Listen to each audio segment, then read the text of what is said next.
बिस्मिल्लाहिर्रहमानिर्रहीम। आज की इस वीडियो में मैं बिज़नेस मैथमेटिक्स कोर्स कोड 1429 के बारे में कुछ मुख्तसर तारफ़ बयान करूँगा। कोर्स कोड बिज़नेस मैथमेटिक्स 1429 अल्लामा इकबाल ओपन यूनिवर्सिटी में एसोसिएट डिग्री के सेकंड सेमेस्टर में एक लाजमी सब्जेक्ट के तौर पर पढ़ाई जाती है और ये एसोसिएट डिग्री में मुश्किल तरीन सब्जेक्ट में से एक है, क्योंकि जो इसका मैथ है, जो भी इसके क्वेश्चंस हैं वो मोस्टली जो पिक किए गए हैं मैट्रिक्स साइंस से हैं और एफएससी साइंस से हैं। ऐसे स्टूडेंट्स जिन्होंने आर्ट्स के साथ मैट्रिक की है या मैट्रिक के बाद या प्री मेडिकल के साथ है, तो उनके लिए इसमें थोड़ी सी मुश्किलात होगी। बहुत ज़्यादा भी मुश्किल नहीं है, लेकिन जिन लोगों ने एफएससी इंजीनियरिंग में की है उनके लिए इसमें इतनी मुश्किलात नहीं होंगी। तो मैं एक यूनिट्स का मुख्तसर तारफ़ बयान करता हूँ कि आपने कितनी यूनिट्स पढ़नी है इसमें और कितने इसके क्वेश्चंस हैं जो आपको एग्ज़ाम में आते हैं। बेसिकली ये जो बुक है ये 3 क्रेडिट आवर्स है, इसकी 9 यूनिट्स हैं और 9 यूनिट्स में से आप अगर 6 या 7 यूनिट कर लेते हैं तो आप इसमें 70 से 80 मार्क्स आराम से ले सकते हैं। अल्लामा इकबाल ओपन यूनिवर्सिटी 1429 का जो पेपर है इसके आपको 8 क्वेश्चंस आते हैं। 8 में से आपने 5 करने होते हैं। सम टाइम ये जो क्वेश्चंस होते हैं ये पार्ट वाइज भी होते हैं, एक क्वेश्चन के 2 पार्ट आ जाते हैं और सम टाइम ये जो क्वेश्चंस होते हैं एक क्वेश्चन ही 20 नंबर का होता है। तो यहाँ पर यूनिट्स हैं हमारे पास 9।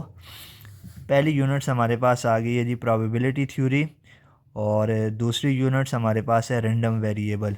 ये थोड़ी सी मैट्रिक और एफएससी के कोर्स से हटकर हैं। इसके अलावा इक्वेशन, लीनियर इक्वेशन और मैट्रिसेस ये मैट्रिक के कोर्स में से है।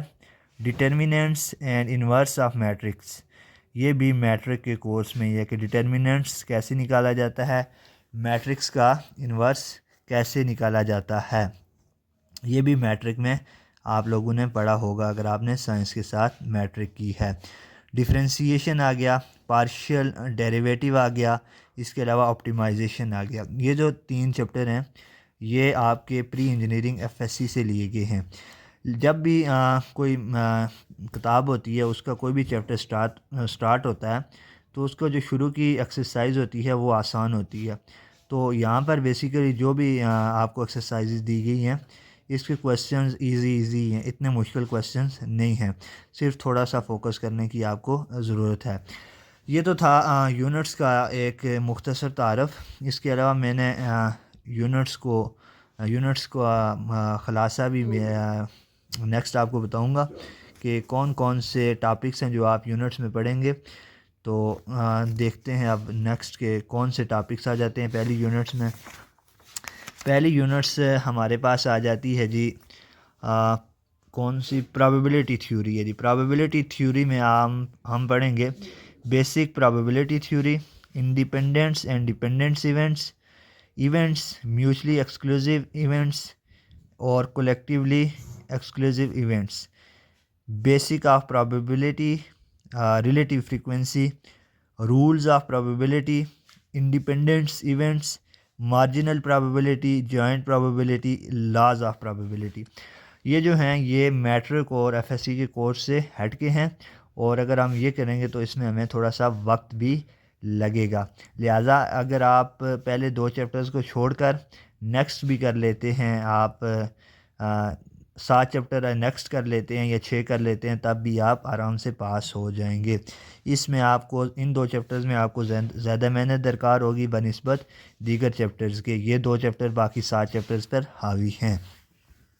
सो यूनिट नंबर 2 का जो मुख्तसर सा तारफ़ है कि इसमें कौन से किस टाइप के क्वेश्चंस हैं, इंट्रोडक्शन है और इसके अलावा डिस्क्रीट्स, रैंडम वेरिएबल हैं, प्रोबेबिलिटी डिस्ट्रीब्यूशन है।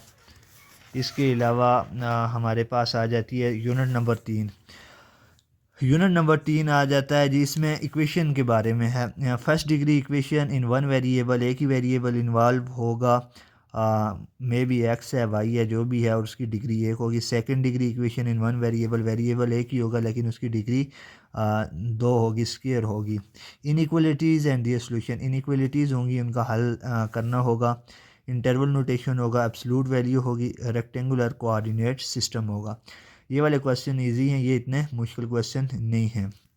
सो आप यहाँ से स्टार्ट करें यूनिट नंबर 3 से, तो इंशाल्लाह आपका आगे वाले जो चैप्टर हैं वो भी आपके लिए इजी ही रहेंगे। इसके अलावा हमारे पास आ जाती है जी यूनिट नंबर 4। यूनिट नंबर 4 हमारे पास है जी लीनियर इक्वेशन। लीनियर इक्वेशन में हमने करेक्टरिस्टिक्स ऑफ लीनियर इक्वेशन पढ़नी है, linear equation with n variable, intercept form हमने पढ़नी है एक्स और वाई, स्लोप के हवाले से भी पढ़ना है। इसके अलावा हमने 2 पॉइंट फार्मूला पढ़ना है, स्लोप इंटरसेप्ट फॉर्म पढ़नी है। ये शॉर्ट क्वेश्चन है लेकिन इन तीनों क्वेश्चन में डिफरेंट फार्मूलाज इस्तेमाल होते हैं, और जब मैं क्वेश्चन करवाऊँगा तो इंशाल्लाह आपको वो फार्मूलाज बता दूँगा। सो आप स्टार्ट करें तीसरी और चौथी यूनिट से। पहली 2 यूनिट्स को आप फिल वक्त छोड़ दें क्योंकि टाइम शार्ट होता है, 4 से 5 माह का आपके पास टाइम होता है, तो इस टाइम में मुझे नहीं लगता कि आप सब कर लें, क्योंकि मोस्टली लोग जो होते हैं बाज़ सरकारी जॉब्स करते हैं जो प्रमोशन के लिए यहाँ एसोसिएट डिग्री कर रहे होते हैं, और जो भी एसोसिएट डिग्री करते हैं कोई बाज़ प्राइवेट जॉब में बिज़ी होते हैं, तो मोस्टली मुझे नहीं लगता कि क्वेश्चन 9 यूनिट के पूरे कोई हल कर सके। सो हम तीसरे चैप्टर से स्टार्ट करेंगे क्वेश्चंस, और लास्ट में पहला और दूसरा चैप्टर भी ऐड कर देंगे। इसके बाद अब हमारे पास आ गई है जी, अभी फिलवक्त यूनिट नंबर 4 जारी है जी। Determinings the equation of straight line, slope and intercept form, point and slope form, point slope formula, 2 points form. ये हैं, ये 3-4 जितनी भी ये चीज़ें हैं इनके अलग अलग फार्मूलाज हैं। शॉर्ट क्वेश्चन है, 4 से 5 लाइन में हल हो जाते हैं। Parallel line and perpendicular lines, ठीक है। Supply and demands analysis, linear equation involving more than 2 variables, ठीक है। ये सब शॉर्ट क्वेश्चन हैं, 4-5 लाइन में हल हो जाते हैं, कोई अगर लेंथी जाए भी तो इतना मुश्किल नहीं है। इसके बाद हमारे पास चैप्टर नंबर आ जाता है 5। चैप्टर नंबर 5 जो है हमारे पास मैट्रिसेस है। मैट्रिसेस 9th क्लास का पहला चैप्टर है, उसमें हमने टाइप्स ऑफ मैट्रिक्स भी पढ़ी हुई हैं। कौन कौन सी होती हैं, रो मैट्रिक्स होता है, कॉलम मैट्रिक्स होता है, इसके अलावा हमारे पास नल मैट्रिक्स होता है, आइडेंटिटी मैट्रिक्स होता है। ये चीज़ें हमने पढ़नी है। इनको ऐड कैसे किया जाता है, सब्ट्रैक्ट कैसे किया जाता है।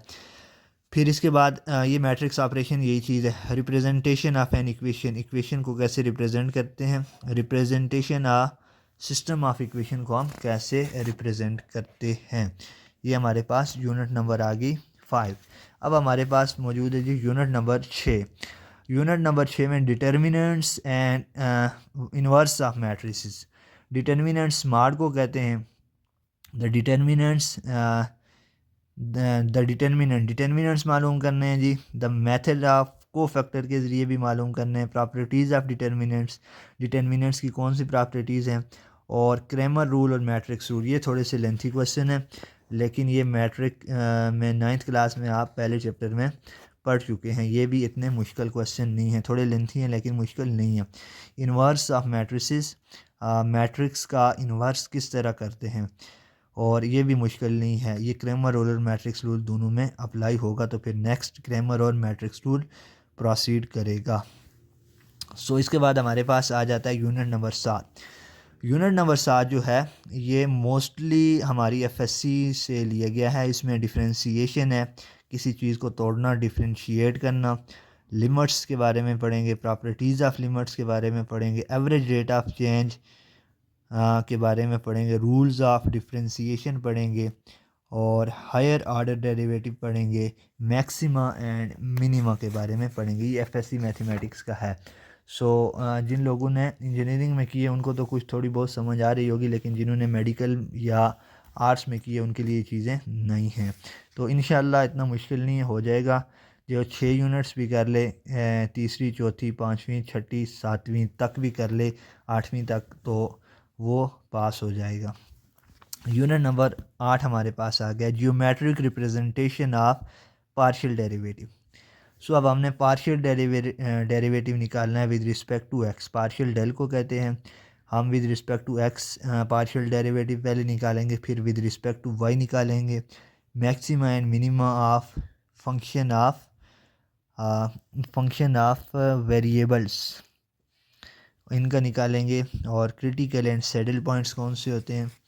इसके अलावा हमारे पास जो लास्ट यूनिट है वो शार्ट है, ऑप्टिमाइजेशन। तो इसको भी लास्ट पे आप करें, पहले आप कर लें तीसरा, चौथा, पांचवा, छठा, सातवां, ये कर लें, फिर उसके बाद आठवां और नौवां करें। इसमें आ जाता है जी ऑप्टिमाइजेशन में हमारे पास आ जाता है कनकेविटी। कनकेविटी क्या चीज़ है जी, फर्स्ट डेरिवेटिव टेस्ट कैसे किया जाता है, सेकंड डेरिवेटिव टेस्ट कैसे किया जाता है, रेवेन्यू, कॉस्ट एंड प्रॉफिट। ठीक है, एप्लीकेशन इज ऑप्टिमाइजेशन की बिज़नेस में एप्लीकेशंस क्या हैं। तो ये था जी मुख्तसर तारफ़ बिज़नेस मैथमेटिक्स के मतलब कोर्स कोड 1429। और ये है कि इस बार पहले तो ये होता था कि जो लोग थे वो कुछ ना कुछ लिख के पास कर लेते थे, लेकिन अब अल्लामा इकबाल ओपन यूनिवर्सिटी अपने पेपर्स भी बहुत अच्छे बना रही है, और इसके अलावा उसकी चेकिंग में भी काफ़ी बेहतरी आई, उनका निज़ाम काफ़ी इम्प्रूव हुआ है। सो कोई ना कोई आपका कंसेप्ट होना चाहिए इस सब्जेक्ट के बारे में, आपके जहन में जो क्वेश्चन आपको आया उसका फार्मूला होना चाहिए, उसको अप्लाई करना आना चाहिए। फिर नेक्स्ट अगर आपकी कहीं काउंटिंग्स में गलती हैं तो उस हवाले से आपके कम नंबर काटे जाएंगे। सो जिसको शुरू से ही नहीं पता तो फिर वो रह जाएगा। तो इंशाल्लाह मैं मज़ीद वीडियोज़ अपलोड करूँगा, क्वेश्चन जितने भी इसके क्वेश्चन हैं। सबसे पहले यूनिट नंबर 3 से शुरू करूँगा, क्योंकि वो इजी यूनिट है, आपको समझने में आसानी होगी। मैं वैसे चाहूँ तो शुरू यूनिट नंबर 1 से भी कर सकता हूँ, लेकिन उसका आपको इतना फ़ायदा नहीं होगा, क्योंकि वो क्वेश्चन थोड़े मुश्किल हैं। तो 3 यूनिट इजी है, यूनिट नंबर 3 है, इक्वेशन के मतलब है, वो आसान है। तो फिर मैं इंशाल्लाह कोशिश करता हूँ कि मैं उसी से स्टार्ट करूँगा, और जब वो आप यूनिट करेंगे तो आपको मज़ीद इंशाल्लाह क्वेश्चन आसान ही लगेंगे। 3-4 यूनिट्स हैं, इजी क्वेश्चन है। तो इंशाल्लाह नेक्स्ट जो होगा वो मैं अगली वीडियो में आपको क्वेश्चन यूनिट नंबर 3 के करवाऊँगा। अगर आपको ये वीडियो पसंद आई है तो मेरा चैनल रियल नॉलेज सब्सक्राइब करें। इंशाल्लाह इस बिज़नेस मैथमेटिक्स के हवाले से मैं आपको मालूमात फ़राहम करता रहूँगा, और इसके अलावा एसोसिएट डिग्री के बाकी जितने कोर्स हैं उनका गेस्ट पेपर वगैरह भी मैं आपके साथ शेयर करूँगा, और जो इसके इम्पॉर्टेंट क्वेश्चंस हैं, क्योंकि इस मसरूफ़ियत के दौर में पूरी किताब को पढ़ना मेरे ख़्याल से बहुत मुश्किल होता है। सो गेस्ट पेपर जो भी होगा उसका उसका जो क्वेश्चन होता है 3 से 4-5 पेजेस का होता है। तो उसमें से अगर आप कंसेप्ट क्लियर करके 1 या 2 पेजेस भी ज़हन में रख लें तो आप लिख सकते हैं। तो पेपर में आपके पास मैथमेटिक्स का तो ये होता है टू द पॉइंट आंसर का, क्वेश्चन का आंसर देना होता है। बाकी में आप कम अज़ कम 4 से 5 सफ़े लिखें और टू द पॉइंट ही लिखें, और ये है कि अच्छी तैयारी करें। अल्लाह ताला आप सब लोगों को कामयाब करें। तो हाज़िर होते हैं अगली वीडियो के साथ, तब तक के लिए अल्लाह हाफ़िज़।